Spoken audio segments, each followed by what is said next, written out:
everyone, it's Katie from Chords Records.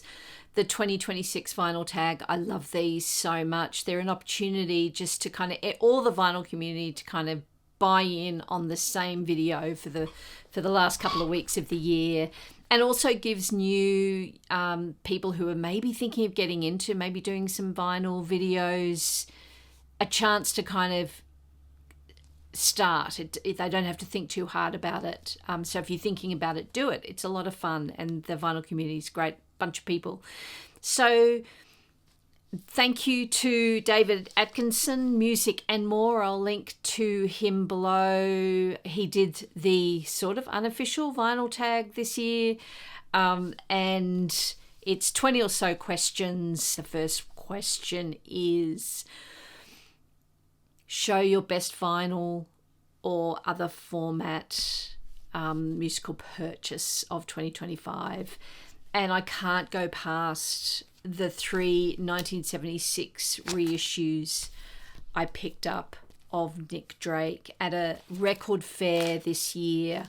I couldn't believe it. They were in pretty good condition, but I got them all for about $100 each, which might seem expensive, but when you look at the prices of these on the secondary market, they're very expensive. Love Nick Drake, and yeah, what a find. So that was probably my favorite purchase of 2025. Right, the next question, number 2, share your favorite musical experience of this year. And we see a lot of live music, but I have to say, and I don't know if it's recency bias, but seeing Lady Gaga, her Mayhem tour show, we were in the front row in the mosh pit. It was a phenomenal stage experience, and so I'm going to say that. Number 3, your vinyl record collection in 10 years' time. Is it bigger, smaller, or about the same? Look, I think it's either about the same or smaller.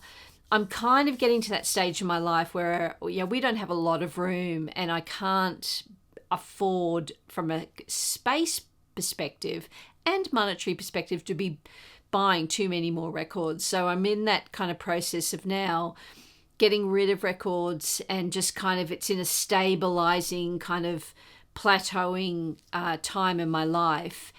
And I have a feeling I'll probably kind of shrink it down just so I'm not leaving kids with a huge problem. So I'd say same or smaller. Cross fingers. Okay, number 4, you move into a new home. You play one record turned up to 11 to announce your arrival. What is it and why? Gosh, this was a hard question.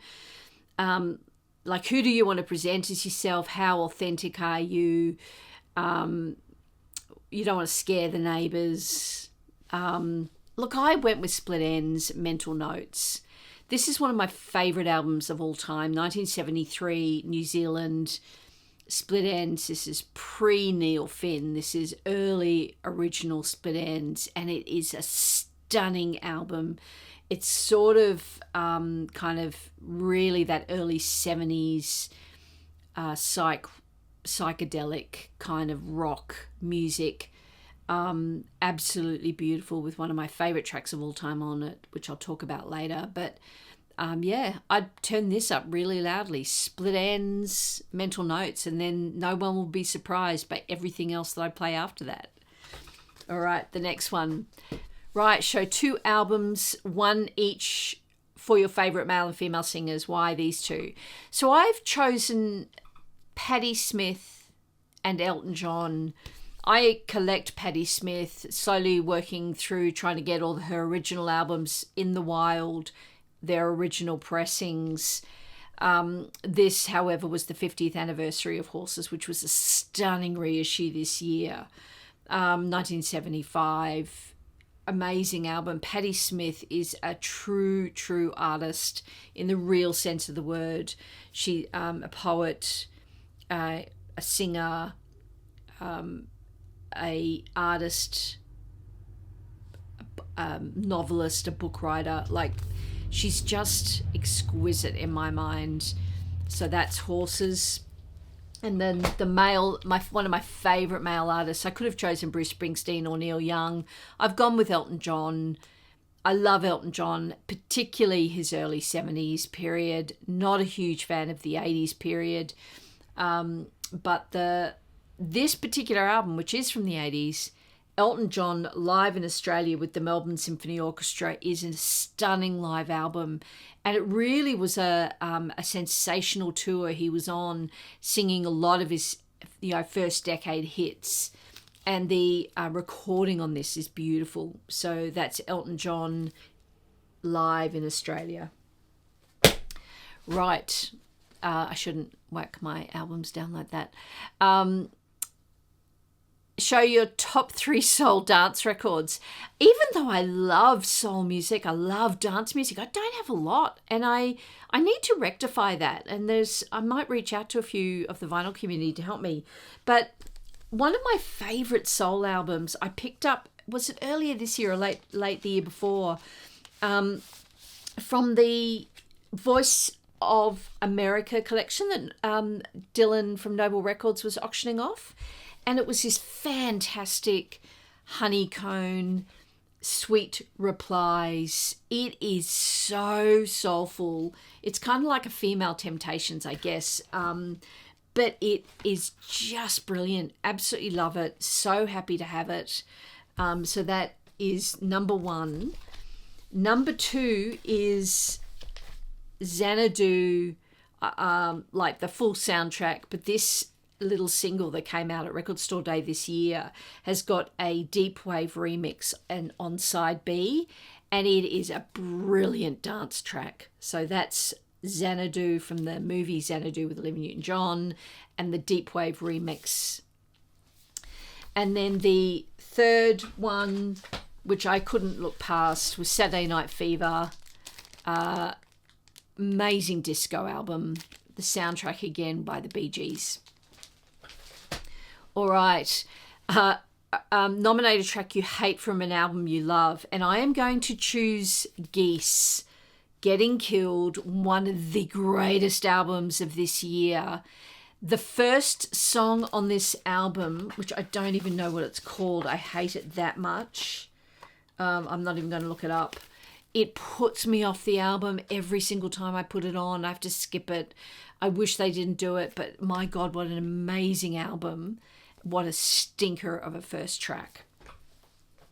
All right. 8. If you had to pick only one album from each of the last 6 decades, what would they be? I'll go through this really quickly. Laura Nyro. I love Laura Nyro. And this 1968, Eli and the 13th Confession, is an absolute classic. So that's my 60s.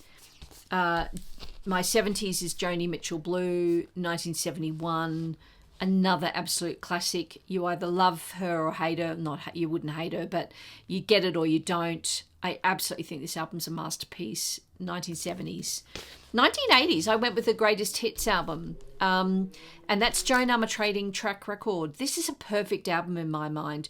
Joan Armatrading, I think, will have her time in the sun again. I think she's sort of been forgotten a little bit as history recedes, but her playing, particularly her bass playing, but her absolute musicality and her voice, the songs, particularly the songwriting, is stunning.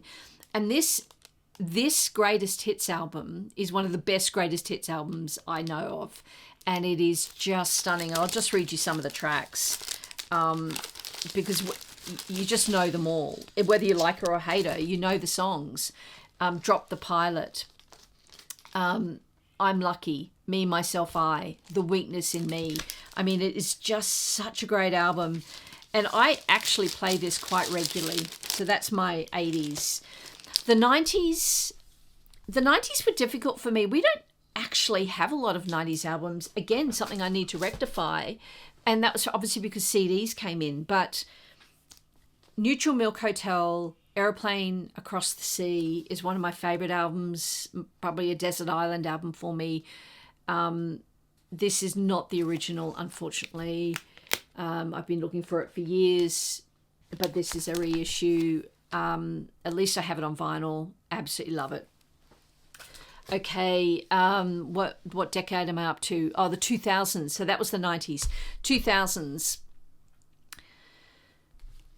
John Legend, Get Lifted. This is my original copy from 2004, I think it was. I saw him on this tour in a small venue in Sydney that maybe there were 200 people, and he was just phenomenal. I love this album. And yeah. And then the 2010s. This is one you may not know. The Secret Sisters are a wonderful, wonderful duo from the south of America. Where would they be from? Probably Alabama, around there, I think, maybe. And this album of theirs, they're obviously two sisters. Put Your Needle Down was produced by T-Bone Burnett, and these artists, I wish they were more successful and wish they were more well known. They're so understated and lo-fi in their music, but their songs are exquisite. They're little micro beautiful stories and heartfelt. Their harmonies are just to die for, and I just wish they were more well known, more successful. Bands like these struggle. A lot of their money comes from touring, and this album is such a beautiful album. All right, we're at number 9. You get the opportunity to spend a day alone with one artist, walking a mountain trail, a beach, or hanging out in the city. Who would that artist be? And I'm going to go back to Laura Nero. I think she's fascinating, and unfortunately she's no longer with us. But I wish I could have spent time with her, and I would have asked her and talked to her about art. I would have loved to talk to her about musical history, like her influences, what she's trying to achieve with her music, what she feels when she's performing, and what her vision of art is, both from a musical perspective, but from a more broad perspective. So whether it's visual or, what books was she reading? Would have liked to have spent time with her talking about art. So that's Laura Nero. Show a record that contains a track that always brings a tear to your eye, or are you a heartless bastard? I'm not a heartless bastard. I cried everything, that's for sure. This was a hard one for me, and I thought about several, including Powderfinger by Neil Young, which does bring a tear to my eye. But I ended up with the title track from the Bruce Springsteen album, The River. I think it's just a perfect track that sums up who Bruce Springsteen is and how his musicality of talking about, particularly when he started out, being able to tap into that kind of young male poverty, disenfranchised, nothing to live for, stuck in small towns kind of life. He just spoke to that small town mentality and just trying to kind of break out and be something or do something or be with the person you love. And I just think The River is 3 minutes of perfection of summing that idea up. It is a beautiful song about a young man getting a woman pregnant and then having a shotgun wedding and ending up with the life he hadn't dreamt of. So sad. All right. This was interesting. 3 albums from artists you've tried to love, but you're questioning why you bother. The first one's Nick Cave. I love this album of Nick Cave. In fact, this was one of my top albums of last year, Wild God. But I really struggle with Nick Cave. I mean, his deep, droning voice. I'm not super into his lyrics. I prefer him live actually than I do his albums, and I have seen him live, and I was surprised how much I enjoyed it, and I loved this album. But I've tried to love his other albums, and I just don't get it. Sorry, Nick. The next one Matthews Band. Like, people love this guy, and he's just like on the permanent tour circuit.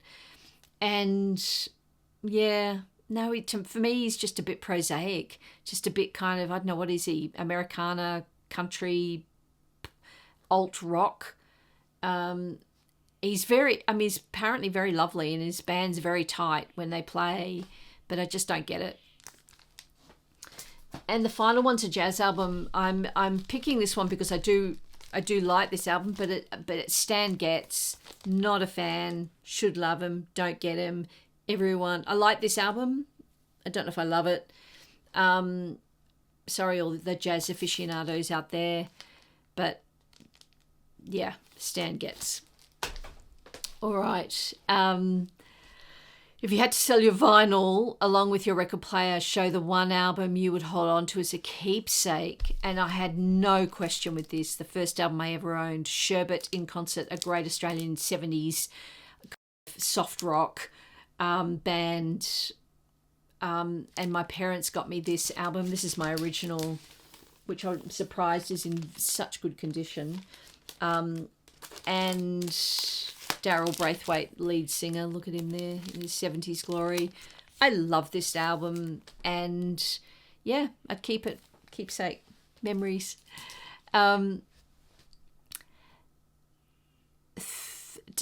Show an album from an artist whose character disappoints you, or can you separate the artist from the art? I'm going to choose Ted Nugent, and this is a very early album from the band the Amboy Dukes he was in. That guy, his values have gone south in my mind. They've gone completely in the opposite direction to what my values are. So not a fan, but God, what an amazing musician. All right. Discuss your VC highlight of 2025. I chose, that was difficult for me. I watch a lot of VC, but I actually really enjoyed Dylan's little video series in LA talking to record collectors. That was fascinating to me, and I hope he does more of them, these little documentaries of people who collect records, and learning about why they do it, what they collect, how they came, into collecting when they were young. Loved it. Well done, Dylan. Right, name your favourite biopic. That's it. Really easy. 2005, Walk the Line with Joaquin Phoenix and Reese Witherspoon. About Johnny Cash and June Carter and their kind of relationship. Absolutely love the film. Kind of got me into Johnny Cash in a way. So it's 20 years old now, but what a film. And I think it has stood the test of time. A lot haven't. Like, a couple of people have mentioned The Doors, the Oliver Stone film, and that has not stood the test of time, but Walk the Line was brilliant. Okay. Give 3 reasons why jazz matters and show a favourite album. That was such a strange question, David. Why does jazz matter? Just because it does. I'll quickly give you 3 reasons, not the only reasons, but because all art matters, and jazz is one of the purest forms of musical art, in my opinion. The important significance of the melting pot of the African American and kind of New Orleans and Cajun, that mashup that happened, which was the origins of jazz. I think that was just such a amazing part of the history of music that then just kind of spread across the world. And the third reason is this. I don't know if this is a reason or not, but the beauty of maths, or math as Americans say, within jazz, and how it really is all just math, kind of the breaking down of jazz, rhythms. I think that's a fascinating topic, and it's different to any other form of music. So that would be another one. Anyway, kind of 3 random reasons. I'm going to show you one of my favourite albums, Yusef Lateef, Eastern Sounds. I've listened to this for years and years and years. I picked up this reissue of the OJC a couple of years ago, whenever it came out, 2023, so a couple of years ago. A beautiful, beautiful version of this. And yeah, absolutely love this album. Okay, you're an innocent man or woman in brackets, and thank you for the bracket, because I tell you what, there aren't too many women doing the vinyl tag, that's for sure. On Death Row, they give you one last musical request. What do you ask for? Well, I'm going to go back to Split Enz Mental Notes album that I spoke about earlier. And the song I'm going to choose while I'm on death row, while I'm about to get zapped by the electrical current that is going to stop my heart, is Time for a Change by Split Enz on Mental Notes. Okay, sell your favourite artist to a new listener. Show one essential album and explain why they should take time for it. Again, I could have chosen a few. I mean, I could have chosen a Brandi Carlile album. I absolutely love Brandi Carlile. But I chose Emmylou Harris. I am in the process of finalising. I've only got a couple more of my full collection of Emmylou Harris on vinyl. She has a couple of albums that she hasn't released on vinyl yet. And I think she is one of the greatest singers, artists, musical artists of the country Americana genre that we've known. And I mean, this artist, I think she's still around. She's still performing. Her longevity, she's up there with the Bonnie Raitt's or the Dolly Partons of the world. But her music is so incredible. And what makes her particularly special are the musicians she invites to join her. Her taste in the art form and what she wants. She's very clear with what she wants, and she picks the right producers. She picks the right musicians to join her on all her albums. And the album I'm going to choose is Emmylou Harris, Pieces of the Sky. This was really considered her debut album on a major label. She'd released one 5 years earlier, but this one was really her debut. It was 1 year after her great collaborator, Graham Parsons, had died, and they really ultimately had loved each other. And the devastation of the heartbreak, for years, her music, her records always featured at least one song that was about him or for him or covered him.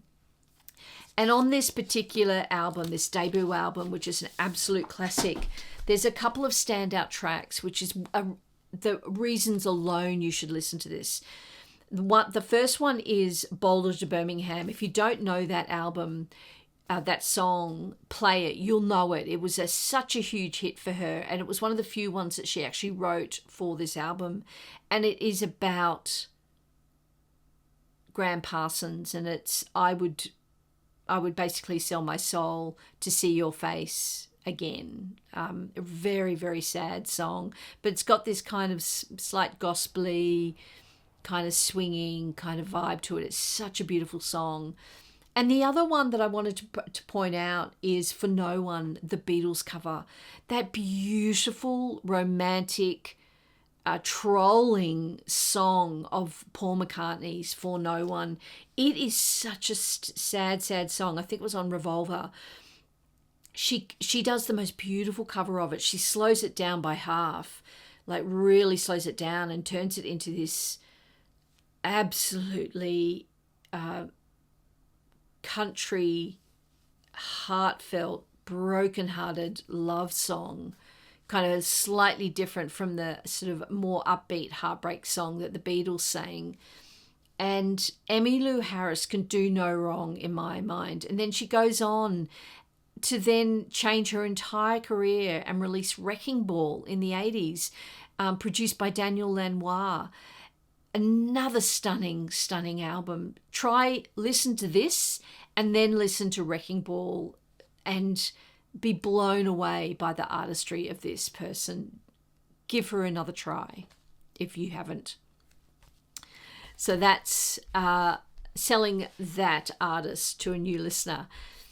Okay, the final one, number 20. You're arranging a VC meetup in 2026. Excluding those you've already met, invite 3 people you'd like to meet.